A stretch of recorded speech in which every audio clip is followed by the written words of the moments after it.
Salut! On va faire une installation de la SSL. Donc je te propose de me suivre, hein.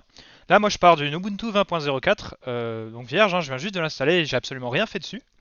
Et on va tout simplement suivre un peu le wiki et le procédé, les différentes procédures qu'on a effectuées pour arriver à un environnement de travail qui fonctionne avec, la SSL, hein. Donc on va sur le site namek.fr, on va dans l'application, onglet qui regroupe l'ensemble des services dont on dispose, Bookstack, donc qui nous permet de gérer notre wiki. Le wiki, petit aparté, il est géré avec des étagères, des livres et des pages. Ça permet juste d'organiser le contenu d'une façon un peu simple. Et donc là, on va aller sur l'étagère par où commencer. Et le livre développement informatique, c'est ce qui nous intéresse ici. Prérequis, et c'est parti. Alors, il nous faut un ordinateur sous GNU/Linux. Donc là, moi c'est bon. J'ai un Ubuntu 20.04, aucun problème, je peux passer à la suite. Il me faut un compte, gitlab-namek.fr. Pareil, j'en ai déjà un. Si vous n'en avez pas un, je vous propose de tout simplement cliquer sur le lien qui est en bas et d'en créer un. Aussi, petit aparté encore, le wiki est là pour être lu, donc prenez le temps de le lire. Voilà, le but de la vidéo, c'est d'aller un peu directement au droit au but. Mais prenez le temps quand même de le lire, il y a des informations importantes et aussi le fait de vous y repérer, etc. C'est important. Ensuite, on va créer une clé SSH. Alors, ça, je sais, j'ai pas fait encore, donc on y va. Donc là, pareil, je vais dans tout but, on va générer une clé, hein, générer new SSH key pair. Hop, on colle, on copie, pardon. Oh là là. On va lancer un terminal. Pour lancer un terminal, on fait CTRL-Alt-T, comme vous pouvez le voir en bas. On colle, et c'est parti. Alors oui, je veux créer une clé. Je ne veux pas de passphrase. Je vous conseille d'en faire une. Pour l'instant, moi, juste pour gagner du temps, j'en ferai pas. Et ensuite, une fois qu'on a fait ça, il nous demande de la copier. Bon, eh bien, voilà. Il nous demande de la copier ici en passant par Xclip, 4clip, etc. Bon, je vous propose de faire plus simple, hein. On va juste faire 4 la clé SSH, donc qui se situe dans le dossier .ssh ID, ED 25519. Point public, très important, il nous faut la clé publique. On va la copier, donc on surligne, clic droit, copier. Et ensuite, on va aller sur le compte GitLab et l'ajouter, comme c'est défini ici. À part que nous, que ce soit gitlab.com, et bien c'est namek.gitlab.fr. gitlab.namek.fr. Voilà, tac. J'étais déjà allé pour me préconnecter, hein. Donc ensuite, on va dans son profil à droite, Settings, SSH Keys, et on ajoute la clé de notre ordinateur. Hop. Donc là, c'est bon. Étape terminée. Donc on laisse ça de côté, on y reviendra sûrement sur le GitLab.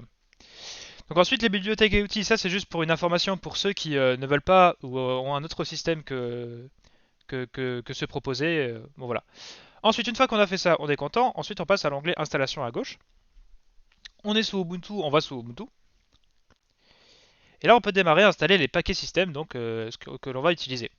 Donc pour travailler en C++, il nous faut un compilateur, un peu de Git, make, cmake. Bon, tout ça, ça vous parle peut-être pas, mais on en a besoin. Donc on y va, on colle. Alors vous inquiétez pas, hein, c'est des petits outils. Ça va pas vous manger votre PC, pas de problème. Alors mon mot de passe c'est espace, d'accord. Donc on s'en fiche un peu, hein, c'est une machine virtuelle. Vous inquiétez pas là-dessus. C'est pas mon vrai mot de passe, hein. Mais à chaque fois que vous verrez espace quand je fais, quand c'est demandé, voilà, vous savez pourquoi. Donc je me prépare à copier les autres outils. Alors les autres outils c'est simple, c'est des outils qu'on va un peu annexes, mais dont on a besoin aussi pour formater le code et produire la documentation. Donc c'est assez important également, hein. Voilà, là on prend le temps, on attend un peu. Donc là c'est du live, hein. L'idée c'est vraiment qu'on le fasse vraiment ensemble. Y a aucun problème là-dessus. Ok, donc maintenant on passe à la suite. Hop, on colle les outils annexes. C'est parti. J'ai pas besoin de retaper mon mot de passe parce que je l'ai déjà tapé dans mon terminal.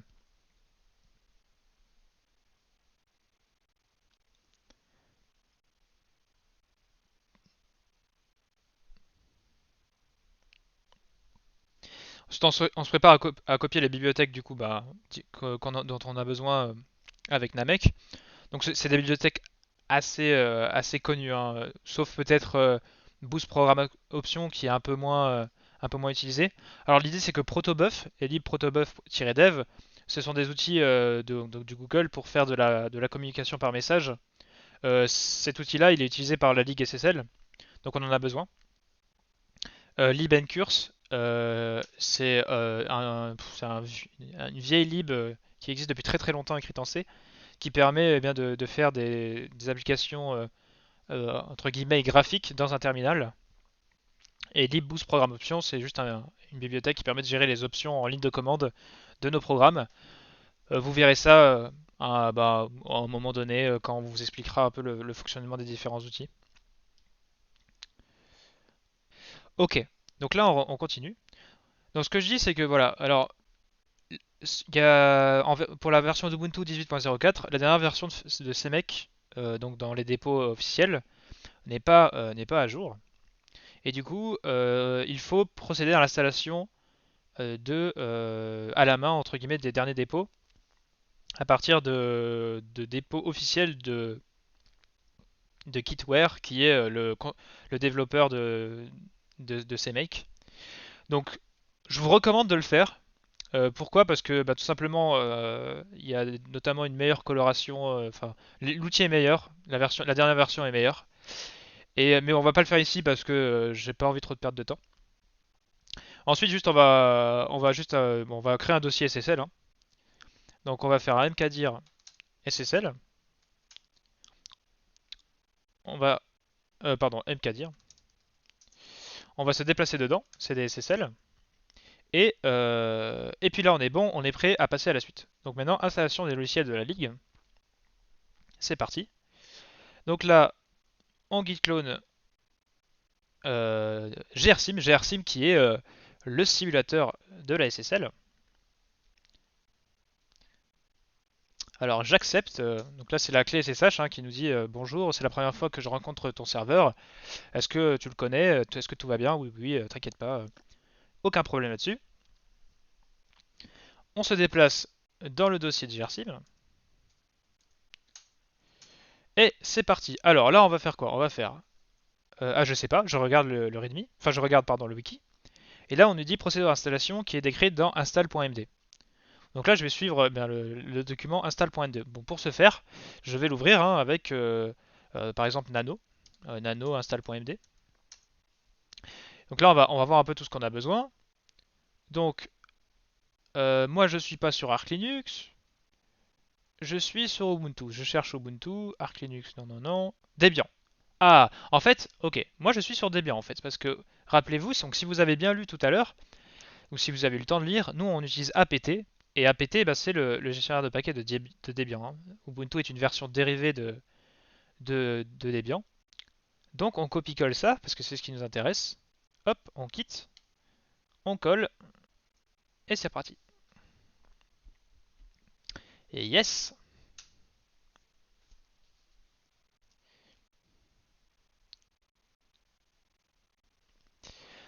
Donc après, je vais procéder à l'installation à la main. Je ne vais pas réouvrir le fichier install.md. Si vous voulez avoir les opérations bien expliquées, etc., vous allez dessus, évidemment. Mais vous verrez que ce sont des procédures qui sont standards, hein. On les retrouve assez régulièrement.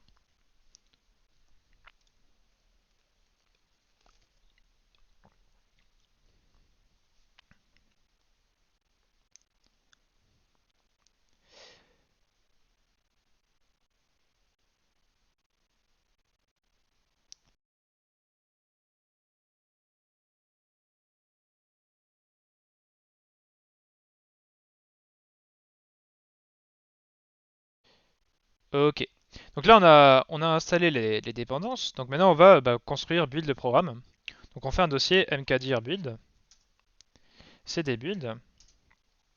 Et là, on fait cmake point, donc ça va configurer la construction du projet, hein. Et ensuite, on fait make. -j2 pour utiliser deux cœurs sur votre machine. En général, on mettra du coup le nombre de cœurs maximum que vous avez de disponible.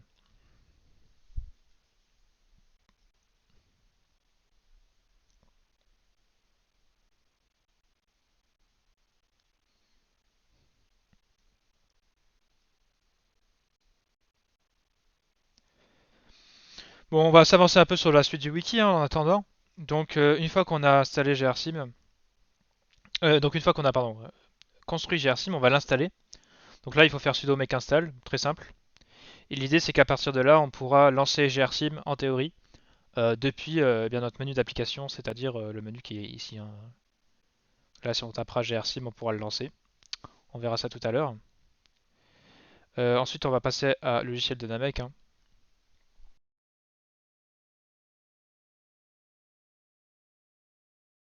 Là, on nous parle du sous-groupe et groupe backend software, donc on va y aller, hein. Je vais vous montrer un petit peu comment un peu sont organisés les logiciels.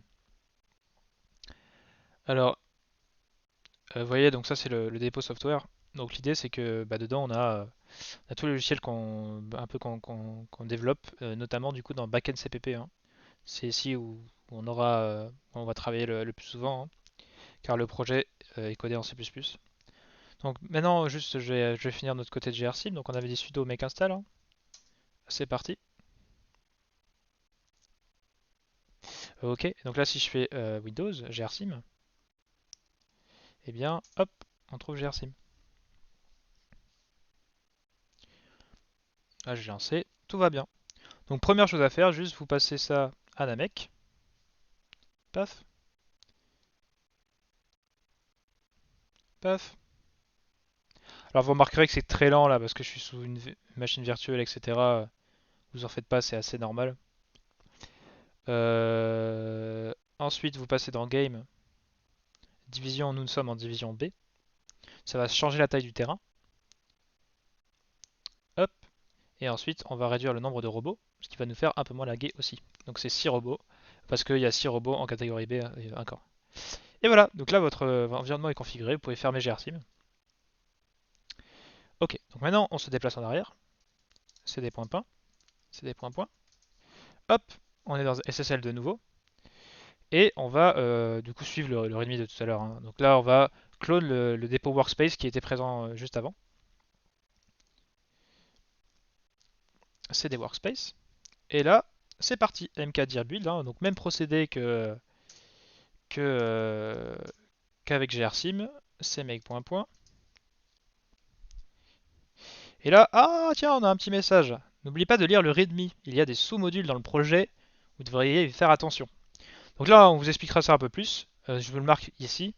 Il y a des sous-modules guide. Donc vous savez peut-être pas ce que c'est. C'est une fonctionnalité de guide. Donc je vous propose de cliquer sur l'URL après et d'aller voir un peu de quoi ça parle.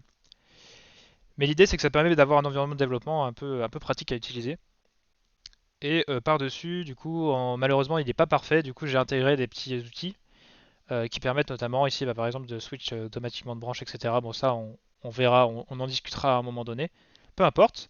Là, on est bon. On a notre CMake est terminé.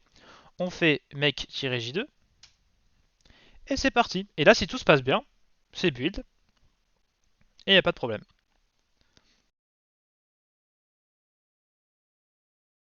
Ensuite, ce qu'on fera, c'est que pour valider l'installation, on lancera grsim et on lancera eh bien un behavior, donc un comportement qui permet de faire un carré avec un robot, notamment ici le robot 0, hein. On a terminé. Attention, est-ce que ça va fonctionner? Parce que là, maintenant, c'est la question. Donc on lance grsim. Étape 1.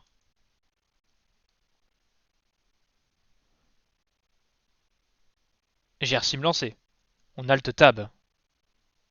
On fait point slash bin slash. Je sais plus, je vais sur le wiki. Behavior launcher. Euh, RID 0. Et il y avait autre chose et je sais plus ce que c'est. -gc.run et square. C'est parti. Pouf. Je regarde grsim. Ça bouge. On est content. Alors évidemment, vu que ça lag, il bouge pas très très bien, mais on va peut-être le voir bouger quand même un peu. Ouais, peut-être, peut-être. Ouais, ouais, let's go. Merci à tous. Au revoir.